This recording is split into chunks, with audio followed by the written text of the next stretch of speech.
Hello, welcome to another Did You Know Thursday avec moi, Debbie at Stebbington Limited.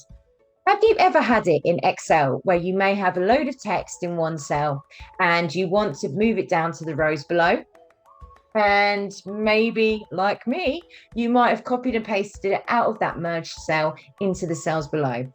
Well, I'm going to teach you a nifty little trick using Excel called Justify. Let's do it.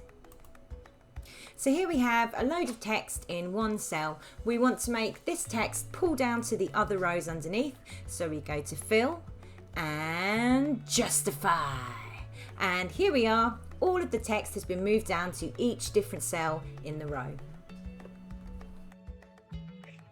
Okay, all of the Excel features. This is one that I didn't really even knew I needed until I needed it. So put it in your locker and hopefully one day it might get you out of a little scrap.